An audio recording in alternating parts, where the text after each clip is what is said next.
Good week.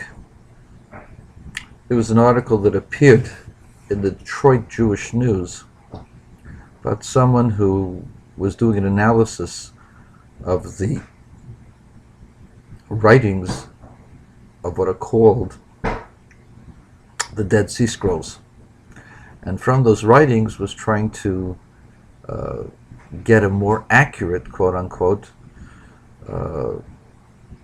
reading of the Torah, of the 5 books of Moses. And in the process, this author disparaged the Masoretic texts, which is the traditional text for Jewish people for the Torah. What you have to know is that there are many different communities that existed during this period, before the Common Era and after the Common Era. One of the most ancient communities is the Yemenite nation. Are you aware that the Yemenite Torah is almost exactly the same as our Torah? There are only about 4 letters difference between the Yemenite version of the Torah and the Ashkenazic version that was separated by thousands of miles and no communication. And this Torah that the Yemenites have did not come from the 5th century, the 6th century. They have a tradition that dates back thousands of years, maybe from the First Temple on, which would be about 2,700 years ago, 2,600 years ago.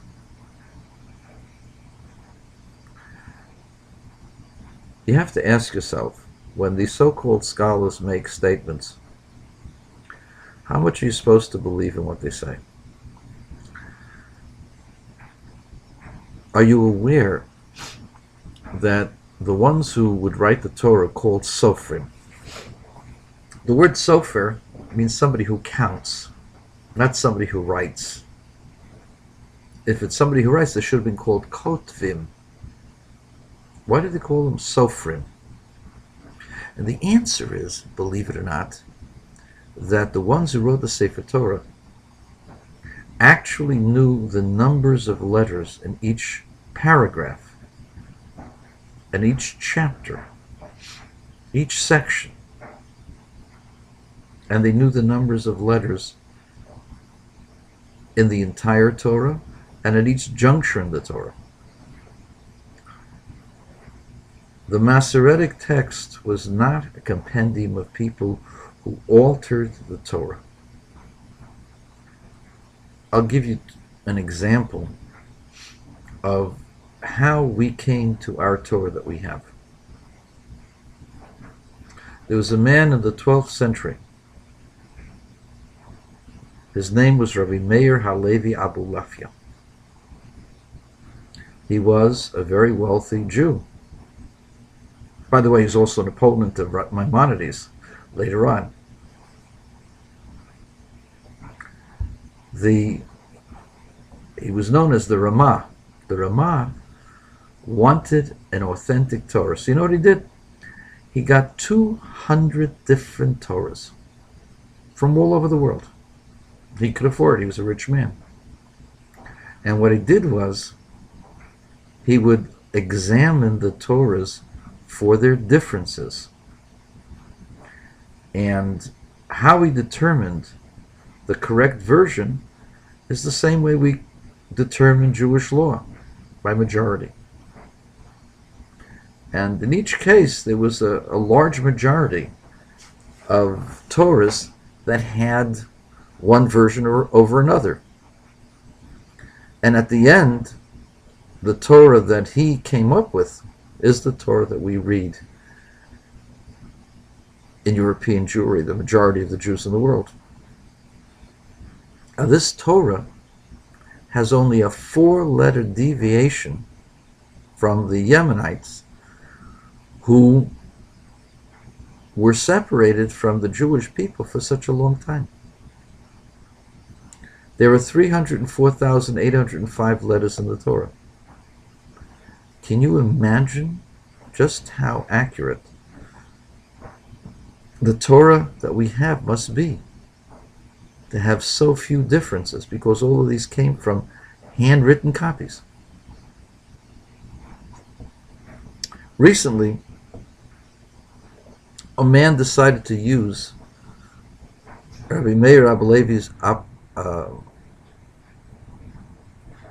not manipulation, his system. He found many different versions of the Torah, and he included many of the documents that were found in different areas, different versions. And he used the same criteria, the majority rules. And I think he must have had like 30 to 50 different Torahs. And what did he have after he finished all of that? Do you know what he had? He had the Yemenite Torah, exactly.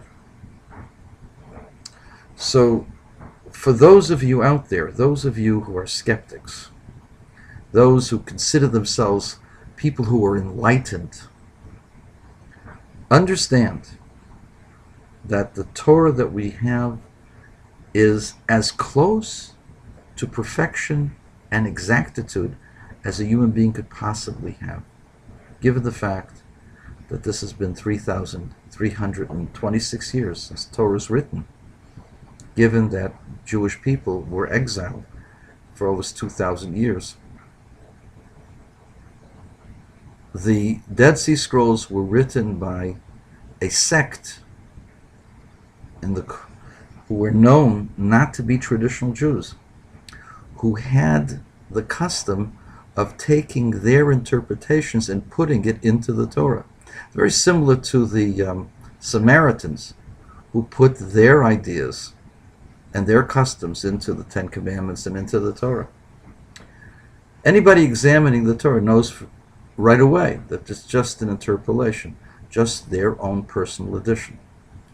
Making a statement that this is an original when you're dealing with a group of people who would put their own interpretations into the text is just unprofessional. And the reason why you do it is because you don't want to believe that perhaps the Jewish people really do have a Torah that was given to them by God.